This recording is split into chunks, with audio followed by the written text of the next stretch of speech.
Macau, Hong Kong, rescuing the hikers.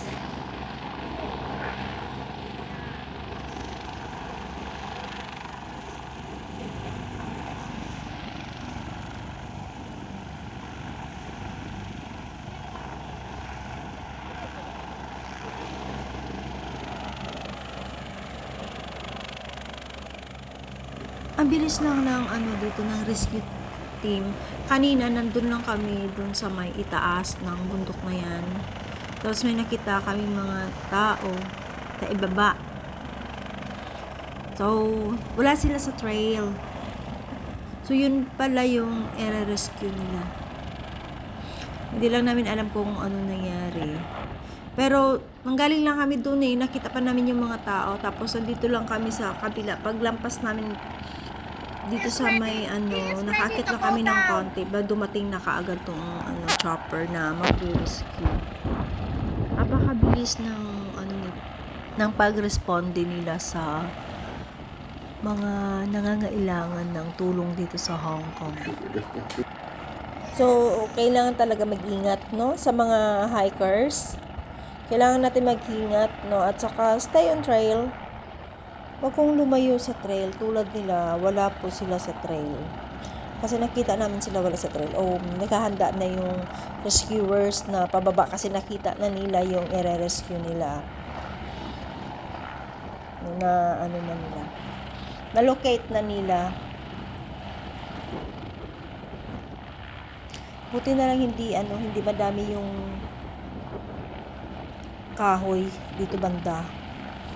So, mas madali nilang nakita. Mula dyan, bababa yung yung rescuer dyan sa loob ng chopper. Para i-rescue yung tao. So, abangan na lang natin. Basta nakita na nila yung location niya. Kaya nakapirmi na yung chopper dyan. Hindi na siya umalis. Tinatimingan na lang nila yung pagkuha sa kanya.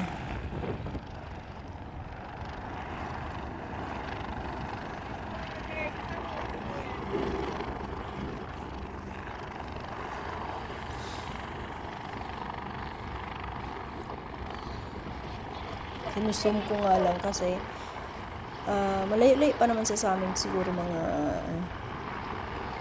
naglakad pa kami mga 20 minutes na galing dun sa baba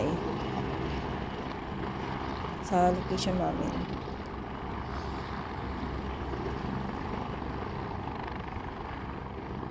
Yan, nagre-ready na.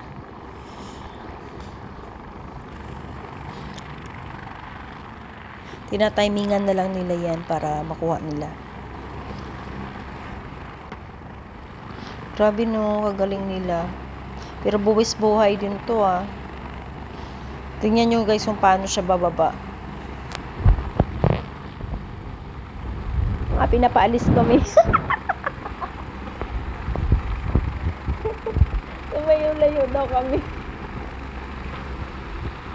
Charot, hindi ko alam kung sinusinisa nila. Pero as in, malapit kami.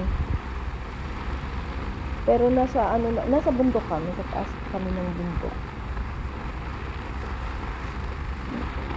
Palagi ko kami naman talaga yung sinisisan nilang umalis Or yung mga nagka-hike kasi may tatlong paakyat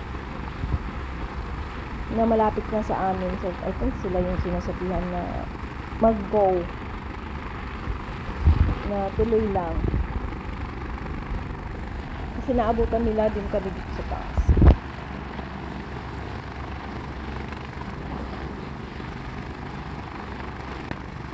Diba? Medyo maghahanap din sila ng timing kung paano bumaba. Ayan na!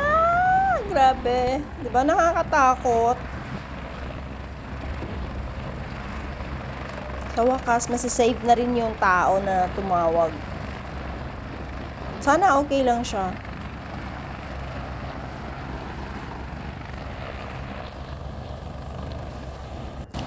Tumataas yung atay ko. Nakakatakot. Ayan na guys, ayan na. So, nakuha naman na nila. Diba? Galing.